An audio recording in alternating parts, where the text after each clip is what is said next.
শুভ অপরাহ্ন। আজকে এখানে নতুন আবহে নতুন আঙ্গিকে যে কুমারী টিলাস্থিত বিটি কলেজের যে একটা প্রাকৃতিক উদ্যান, সেই উদ্যানে যে বসন্ত উৎসবের যে আয়োজন, সেই আয়োজনের উদ্যোক্তা হচ্ছে রাজ্যভিত্তিক একটা বসন্ত উৎসব উদযাপন কমিটি এখানে করা হয়েছে। অ্যান্ড ইন কোলাবোরেশন উইথ আমাদের আগরতলা মিউনিসিপ্যাল কর্পোরেশন, পশ্চিম ত্রিপুরা জেলা পরিষদ, পশ্চিম ত্রিপুরা জেলা প্রশাসন, আমাদের পূর্ত দপ্তর, গ্রামোন্নয়ন পর্যটন দপ্তর এবং তথ্য সংস্কৃতি দপ্তরের উদ্যোগে এই যে আয়োজন, সেই আয়োজনে আমাদের মাঝে উপস্থিত আছেন এখানে আমার পূর্ববর্তী দুজন বক্তা, আমাদের রাজ্যসভার সম্মানিত সাংসদ শ্রী রাজীব ভট্টাচার্য মহোদয়, আগরতলা মিউনিসিপ্যাল কর্পোরেশনের মাননীয় মেয়র শ্রী দীপক মজুমদার মহোদয়, এখানে যার সভাপতিত্বে আজকে এখানে এই আয়োজন শ্রী বিশ্বজিৎ শীল মহোদয়, সহকারী সভাধিপতি ইনচার্জ সভাধিপতি ওয়েস্ট ত্রিপুরা, তাছাড়া এখানে সিপাহীজলার যিনি সভাধিপতি এখানে উপস্থিত আছেন শ্রীমতী সুপ্রিয়া দাসদত্ত মহোদয়া, শ্রীমতী অপর্ণা নাথ যিনি নর্থের সভাধিপতি, এবং ধলাইয়ের সুস্মিতা দাস এখানে জেলা সভাধিপতি হিসাবে উনি রয়েছেন। আমাদের মাঝে সবসময় এই এলাকায় যখনই আসি সবারই এবং আপন লোক বলতে যাকে বোঝায় সবাই ওনাকে জানে, বিশিষ্ট নেতৃত্ব শ্রীমতী পাপিয়া দত্ত মহোদয়, প্রেসিডেন্ট জিমন্যাস্টিক অ্যাসোসিয়েশনের। এখানে উপস্থিত আছেন ডিএমএন কালেক্টর ডক্টর বিশাল কুমার, এসপি মহোদয় উপস্থিত আছেন ডক্টর কিরণ কুমার এবং ডাইরেক্টর আইসিএ ডিপার্টমেন্টের বিম্বিসার ভট্টাচার্য মহোদয়। আমার সামনে অনেক ইলেক্টেড যারা রিপ্রেজেন্টেটিভরা আছেন, যারা বিশিষ্ট ব্যক্তিবৃন্দরা এখানে উপস্থিত আছেন, এবং আমাদের যে লাইন ডিপার্টমেন্ট, বিভিন্ন ডিপার্টমেন্টের যারা অফিসিয়ালস কর্মচারীরা এখানে উপস্থিত আছেন। আর খুব ভালো লাগলো এখানে প্রায় 250 যারা আর্টিস্ট একসাথে গান এবং এখানে নৃত্য আমরা দেখলাম। আমাদের মেয়েরাও ছিল, ছেলেদেরও আমরা দেখলাম এখানে। এবং এই অত্র এলাকার সমস্ত যারা সুধী নাগরিক বৃন্দ এবং আমার প্রিয় সাংবাদিক বন্ধুরা, সবাইকে আজকে এই রাজ্যভিত্তিক যে বসন্ত উৎসব সেই উপলক্ষে হার্দিক অভিনন্দন ও শুভেচ্ছা জানাচ্ছি। আমি কোনোদিন ভাবতে পারিনি যে ত্রিপুরাতে এরকম একটা বসন্ত উৎসব এভাবে এখানে হবে। আমি নিশ্চয়ই যে এখানে যারাই উপস্থিত আছেন, যারা এইভাবে কোনোদিন আগে, যেটা বলা হয়েছে আমাদের যিনি এখন ইনচার্জ আছেন পশ্চিম জেলার সভাধিপতি, উনি বলছিলেন যে আগে টাউন হলে বা আমাদের রবীন্দ্র ভবনে এই ধরনের উৎসব হতো। আমার সত্যি আজকে আমরা ওনাকে মিস করছি যে আমাদের যিনি স্বর্গীয় হয়েছেন আমাদের প্রাক্তন এই সভাধিপতি বলাই গোস্বামী মহোদয়, উনি ইচ্ছা প্রকাশ করেছিলেন যেন এই বসন্ত উৎসব এখানে যেন হয়, এবং ওনার নির্দেশেই, ওনার কারণেই কিন্তু এই স্টেজটা এখানে তৈরি হয়েছিল। ওনাকে আমি স্মরণ করে ওনার প্রতি শ্রদ্ধা জানিয়ে আমি দু চারটি কথা আপনাদের সামনে রাখতে চাই। আমরা জানি যে বসন্ত উৎসব সাথে হোলির একটা বিরাট সম্পর্ক। আমাদের বিদ্যাদেবী সরস্বতী দেবীর যখন পূজা হয় তার ঠিক 40 দিন বাদেই কিন্তু হোলি আরম্ভ হয়। এখন সেই আমরা জানি হোলিকা যিনি রাক্ষসী ছিল, তাকে নিধন করার পরেই, যখন সমাজের জন্য খুবই ক্ষতিকারক ছিল, মানুষের জন্য একটা ক্ষতিকারক রাক্ষসী ছিল, তাকে যখন নিধন করা হয় তখন হোলির মাধ্যমে, হোলিকার থেকে কিন্তু হোলির সৃষ্টি হয়। আমরা সবাই জানি বিষয়গুলো। কিন্তু আজ থেকে প্রায় 100 বছর আগে রবীন্দ্রনাথ ঠাকুর, আমরা সবাই জানি, যে শান্তিনিকেতনে ওখানে যারা বসবাস করতেন, ওখানে উনি একটা সম্মেলন করেন। সেই সম্মেলনে এই বসন্তকাল এবং এই হোলি সেটাকে একসাথে করে সেখানে এই যে বসন্ত উৎসব উনি পালন করেন। তারপর থেকে কিন্তু আমরা আস্তে আস্তে করে সব জায়গায় এই বসন্ত উৎসব শুরু হয়। আমাদের সত্যি আজকে রবি ঠাকুরের কথা না বললেই নয়। আমাদের কৃষ্টি সংস্কৃতি যাই বলি, রবীন্দ্রনাথ ঠাকুর যা আমাদের দিয়ে গেছেন এগুলো আজীবন চলবে, এখনো চলছে, আগেও চলছিল, এবং ওনার যে সৃষ্টি সেটাকে সামনে রেখে আমরা কিন্তু বেঁচে আছি। এখানে ত্রিপুরাতে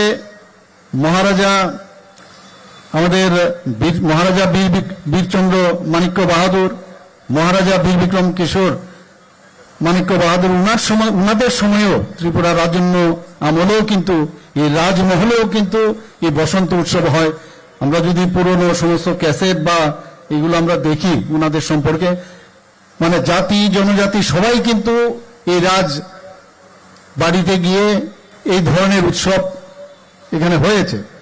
শুধু তাই নয়, উনাদের যে লেখা, উনাদের যে গান রচিত, এই রাজাদের মহারাজাদের যে রচিত সে ককবরক গান, সেটা কিন্তু এখনো ত্রিপুরাতে তখনও হয়েছে, গ্রামে গঞ্জে এই যে বসন্ত উৎসব সেটা কিন্তু তখনও হয়েছে, হোলি উৎসব করেছে, এবং সেইগুলো কিন্তু আমাদের ইতিহাস, এবং সেইগুলো আমাদের ভুললে চলবে না কোনো অবস্থায়।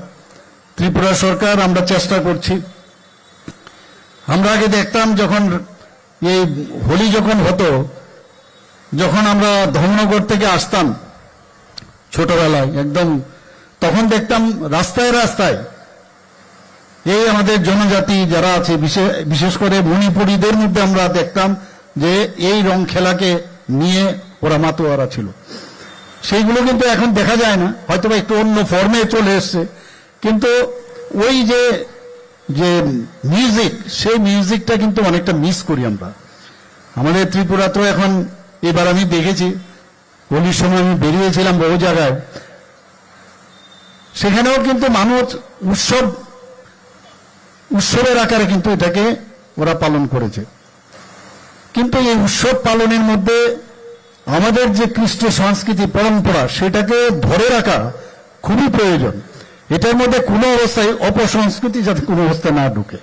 এবং এই ধরনের আয়োজনে আজকে কিন্তু এত ভালো লাগলো যে আমরা সত্যি এখানে জনজাতি যারা আমার ছেলে মেয়েরা এসছে, আমাদের বাঙালিরাও এখানে এসছেন, মণিপুরেরও এসছেন, এই যে আমাদের একটা মিশ্র একটা মানে সংস্কৃতি, সেটা যে এতদিন ধরে চলে আসছে, সেটা আগামী দিনও চলবে, সেটা কিন্তু আজকে এখানে দেখলে বোঝা যায় যে আমাদের ফিউচার স্টিল ব্রাইট। আমাদের নেক্সট জেনারেশন এর থেকেও আরো ভালো করবে। এবার যেমন আমরা ওপেন জায়গায় আমরা করলাম, সেটা আগামী দিন আরো ভালো হবে।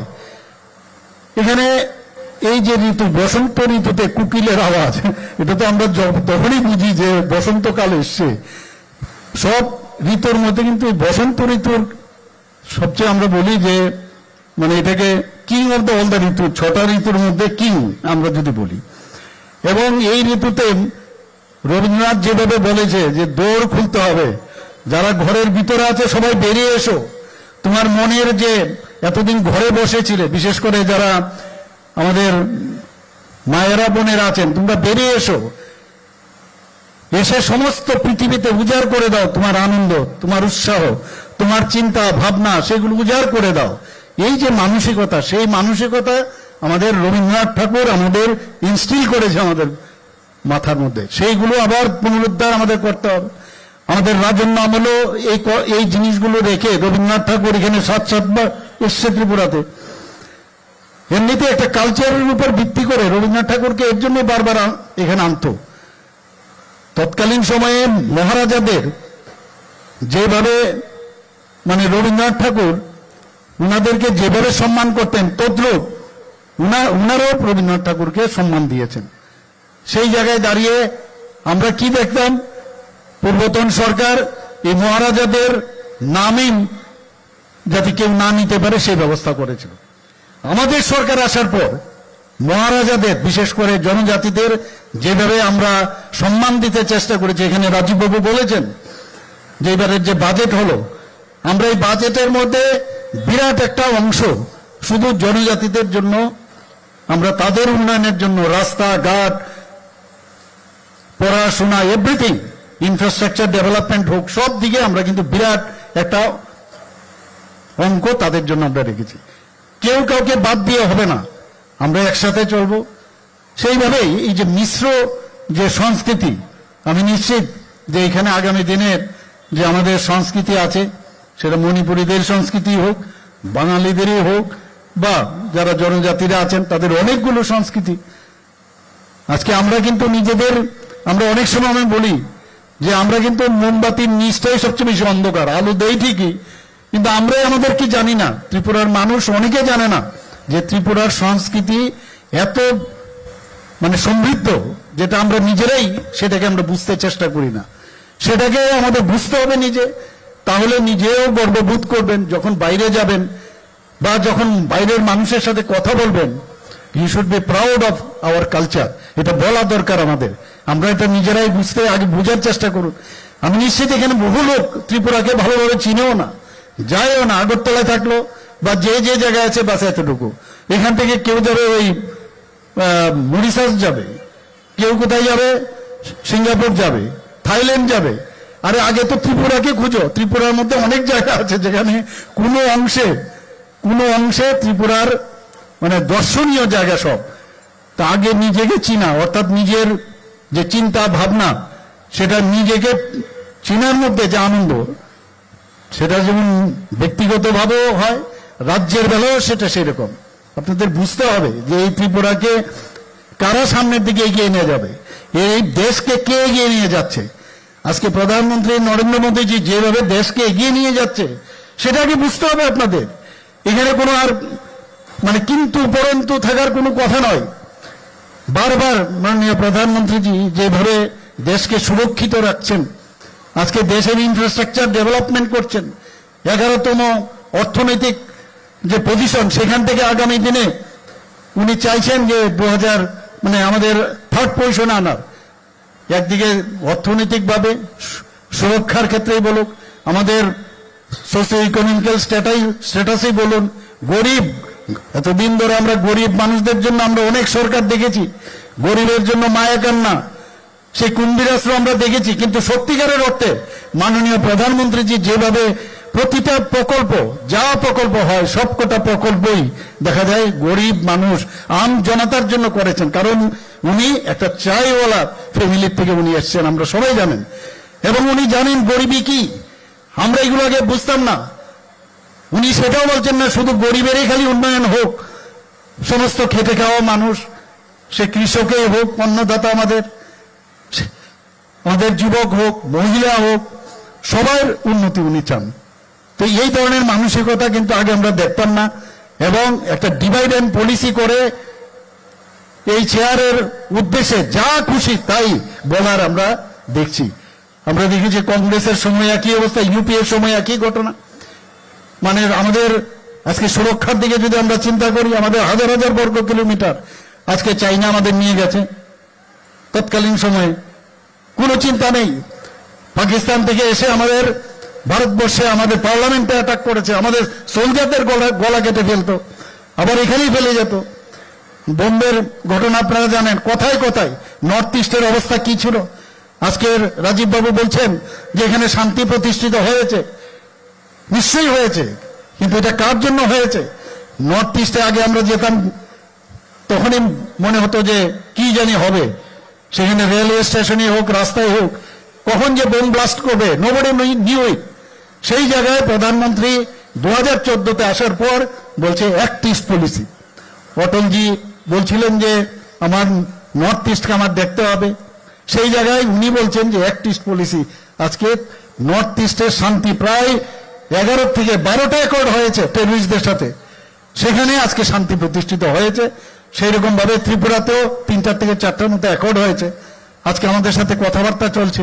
সমস্ত টেররিস্টরা আজকে তাদের হাতিয়ার আমাদের সামনে, মাননীয় প্রধানমন্ত্রীজির সামনে, আমাদের যিনি স্বরাষ্ট্রমন্ত্রী আছেন অমিত শাহজির কাছে সারেন্ডার করেছেন। এখানে এসে আমার মুখ্যমন্ত্রীর কাছে ওরা সারেন্ডার করেছে, আপনারা নিজেরা দেখেছেন। এই অ্যাকর্ডে আমরা বলতে পারি ত্রিপুরা এমন এক জায়গায় টেররিস্ট মুক্ত ত্রিপুরা আজকে আমরা দাবি করতে পারি। শান্তি যদি না থাকে কোনো অবস্থায় ডেভেলপমেন্ট হবে না। এখানে আমাদের বিধানসভা চলছে, সেই বিধানসভার মধ্যে আমাদের যে বাজেট সেখান থেকে পেশ হওয়ার পর অর্থমন্ত্রীজি পেশ করেছেন, সেটা পাশ হয়েছে গত পরশুদিন। আপনারা দেখেছেন যে কোনো অবস্থায় 32,000 কোটি টাকা আমাদের যে টার্গেট আমরা রেখেছি এবং প্রতিবারই বাড়ছে। আগে 27,700 কোটি টাকা ছিল, সেই জায়গার মধ্যে আমাদের আরিতে রিভাইজড যে বাজেট সেখানে দেখা গেল সেটা 30,000 কোটি টাকা হয়েছে। অর্থাৎ আমাদের প্রবৃত্তিটা দেখুন কোন দিকে যাচ্ছে। আমরা ইনফ্রাস্ট্রাকচারে প্রচুর আমরা টাকা আমরা রেখেছি আমাদের বাজেটে। এমন সব বিশেষ জিনিসগুলো আমরা এইবার বাজেটে রেখেছি। যারা ইন্টেলেকচুয়ালি হ্যান্ডিক্যাপ, আমরা জানি ইন্টেলেকচুয়ালি যারা মানে বিকলাঙ্গ, তাদের সম্পর্কে কেউ চিন্তা ভাবনা করেনি। এই বাজেটের মধ্যে আপনারা চিন্তা করুন, যাদের বাড়িতে ইন্টেলেকচুয়ালি বিকলাঙ্গ আছে তাদের কি অবস্থা। তাদের ভবিষ্যতের কথা চিন্তা করে আমরা 5,000 টাকা করে আমরা এই বাজেটে রেখেছি। সারা জীবন তারা পাবে 5,000 টাকা করে। কেউ যদি আগে কেউ পেয়ে থাকে তাহলে আগে 2,000 পেলে সেটা মাইনাস হয়ে 3,000 হবে।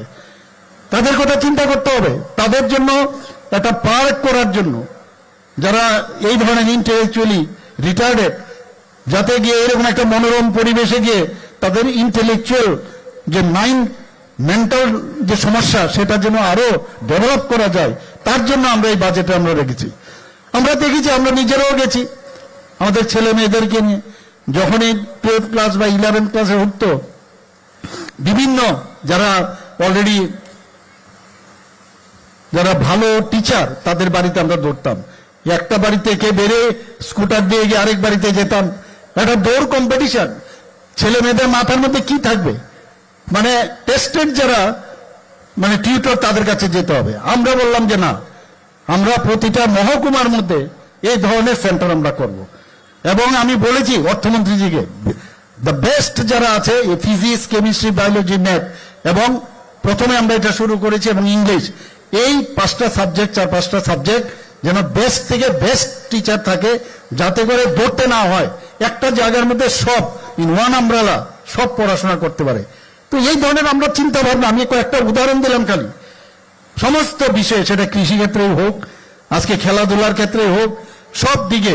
আগামীকালও আমরা অনেকগুলো একসাথে আমরা এখানে সিনথেটিক ট্র্যাক ওপেন করতে যাচ্ছি বাজারঘাটে। ওখানে আমাদের hockey ground, synthetic hockey ground, football ground আমরা ওপেন করতে যাচ্ছি। এর আগে 7টা আমাদের এই যে সিনথেটিক টার্ফ ফুটবল গ্রাউন্ড আমরা ত্রিপুরাতে করেছি, আরো 1-2টা আরো করছি আমরা। এখানে নতুন ভাবে আরো এই ভোলাগিরির সামনে আমরা বেশ বড় করে একটা এই খেলার জন্য একটা স্টেডিয়াম আমরা করার চেষ্টা করছি এখানে। মানে আমি যদি বলি একটার পর একটা বলতেই লাগবো। যেই কারণে এমন কোনো ইস্যু নেই যে ইস্যুগুলোতে আমরা অ্যাড্রেস করিনি, যে কারণে বিরোধীদের কাছে আর কোনো ইস্যু নেই। এখন ওনারা চলে যান, বেরিয়ে যান, ওদের কাছে কোনো ইস্যু নেই। সামান্য একটা কথা শব্দটাকে টুইস্ট করে তার উপর ভিত্তি করে বেরিয়ে গেছেন, কারণ জানে ওনাদের স্টক শেষ, কি বলবে। আবার আমার কাছে অদ্ভুত লাগে, আমি আহ্বান করলাম আসুন বসুন, তারপর বলুন। মানে সব সময় একটা নেগেটিভ টক করার যে একটা বিষয়, যে মুখ্যমন্ত্রীকে ধন্যবাদ যে উনি যে আমন্ত্রণ করেছেন, কিন্তু মনের থেকে করেছেন কিনা জানি না। অদ্ভুত, এই কি অদ্ভুত। মানে বলা, তাহলে আমার মন খুলে আমার হৃদয় দেখিয়ে বলবো আসুন, আমার হৃদয় দেখে যান। মানে প্রতিটা কথার মধ্যে নেগেটিভ। আর কংগ্রেসের তো কথা বলে লাভই নেই, লম্ফ জম্ফ নানা রকম এমন সব অ্যাক্টিভিটি করে বলে কি বলবো আর ওদের। এই হচ্ছে রাজনীতি। আমরা এবং রাজনীতির সাথে সমাজ ব্যবস্থাও এর সাথে যুক্ত। এদের কারণে সমাজে অনেক ক্ষতি হয়েছে।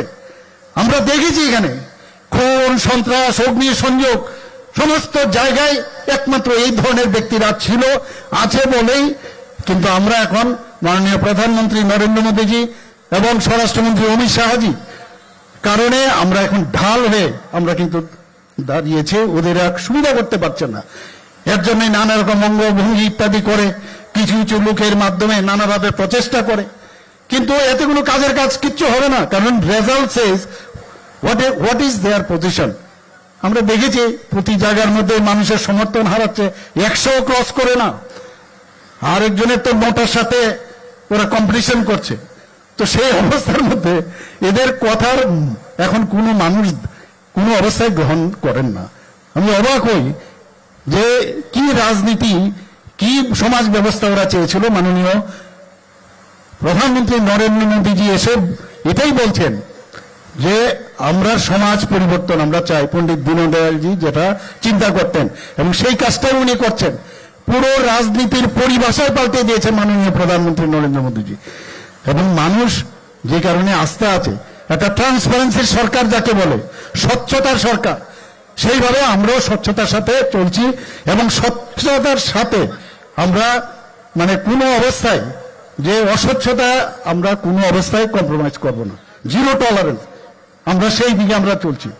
মাঝে মাঝে খবর আসে এইদিকে সেই হচ্ছে সেই হচ্ছে, গার্জিয়ান আছে কিনা দিস ইম্পর্টেন্ট, কোথাও সমস্যা হতেই পারে, কিন্তু তার পরিবর্তে আমরা কিছু করছি কিনা, শাসন ব্যবস্থা আছে কিনা। আজকে যদি বলে এখানে না কোনো এখানে মারপিট হবে না, কোনো জায়গায় ডাকাতি হবে না, চুরি হবে না, এটা কি সম্ভব হবে? তাহলে তো মানে কোনো আমাদের থানাই দরকার নেই। হবে, কিন্তু কত পার্সেন্টেজ আমরা যাচ্ছি কিনা, পুলিশ যাচ্ছে কিনা, আমাদের কনভিকশন হচ্ছে কিনা। তো সেই বিষয়গুলো আমাদের সরকার খুবই সংবেদনশীল। আমরা মহিলাদেরকে নিয়ে এত আমরা দেখি এখন 50% আমাদের যে পপুলেশন মহিলা, এবং তাদের ভবিষ্যৎ গড়ার লক্ষ্যে মহিলারা যদি সবসময়, আমাদের কেন্দ্রীয় নেতৃত্ব বারবার বলেন, মহিলারা যদি সশক্তি হয় তাহলে আমাদের সমাজ ব্যবস্থা হবে। আমরা যদি সেই বাজেটে আমরা উল্লেখ করেছি সেগুলো আমরা চাই। আগে কিন্তু আমরা দেখতাম না, এখন মহিলারা আসছে এবং আজকের আমরা সমাজের সাথে যেমন আমরা চলবো, কিন্তু আমরা আমাদের সংস্কৃতিকেও বলবো না। এই বসন্ত উৎসবে সংস্কৃতির মাধ্যমে এই যে আমাদের কৃষ্টি সংস্কৃতি, সেটা পুতুল নাচে হোক, একটা সময় আমাদের পুতুল নাচ ছিল, একটা সময় আমাদের পল্লীগীতি ছিল, যাত্রা ছিল, আমাদের আইসিএফ ডিপার্টমেন্ট থেকে সেগুলো পুনরুদ্ধার করার চেষ্টা করছে ওনারা বারবার এই ধরনের যারা, এবং তাতে যে মানে বেস্ট যে ট্যালেন্ট তাদেরকে খুঁজে বের করার চেষ্টা করছে। আমাদের এখানে ফিল্ম ইনস্টিটিউট হয়েছে এখন, আপনারা জানেন ত্রিপুরার একটা ছেলে আজকে কোন জায়গায় পৌঁছে গেছে, অস্কারের জন্য ওকে মনোনীত করা হয়েছে। ওনাকে আমরা ডাইরেক্টর এখানে আমরা উনাকে এখানে আমরা অ্যাপয়েন্টমেন্ট দিয়েছি। এবার আইফাতেও মানে বেস্ট রাইটার হিসাবে সে প্রাইজ পেয়েছে। তো ত্রিপুরার ট্যালেন্টের অভাব নেই, খুঁজে বের করতে হবে। আইসিএ ডিপার্টমেন্ট এই কাজগুলো করছে। আমরা পুরনো যে স্মৃতিগুলো আছে সেটাকে মন্থন করতে হবে এবং সেইগুলোকে করে আমরা এই আনন্দের মাঝেও আমাদের যে মিলন এবং আমরা যে আগামী দিন একসাথে থাকার যে একটা ভাবনা চিন্তা, কারণ অস্থির থাকলেই কিন্তু মানসিক অস্থিরতা থাকলেই অস্থির থাকবে। আজকে মন কি বাত অনুষ্ঠানে মাননীয় প্রধানমন্ত্রীজি বলছেন আমাদের 21শে জুন আপনারা জানেন ইন্টারন্যাশনাল যোগা দিবস। আমি আহ্বান করব যারা কটূক্তি করে, যারা নেগেটিভ মাইন্ডেড, একটু যোগাটা করুন, তাহলে মাথাটাও ঠিক থাকবে, আগামী দিন নিজের মাথাও ঠিক থাকবে, তাহলে অন্য মানুষের মাথা আপনারা মানে ডিস্টার্ব করবেন না অ্যাটলিস্ট। তো অদ্ভুত, এবার আজকেও এত সুন্দর সুন্দর মাননীয় প্রধানমন্ত্রীজি বলছেন যে এখন মানে বিভিন্ন জায়গায় যে আমাদের বৈশাখী অনুষ্ঠান হচ্ছে বিভিন্ন নামে বিভিন্ন জায়গায় আমাদের ভারতবর্ষে, নামটা আলাদা কিন্তু উনার কাছে চিঠি দিয়েছেন এবং বিভিন্ন নামে চিঠি দিয়েছেন। উনি বলছেন এই যে চিঠিগুলো আমি পেয়েছি, এতে কিন্তু শুধু চিঠি পাওয়া না, এই যে মানে এর মধ্যে এত আমাদের ভারতবর্ষের মানুষ বিভিন্ন সংস্কৃতিতে বিশ্বাস করে, ইউনিটি ইন ডাইভার্সিটির পরিচয় সেটার মধ্যে পান।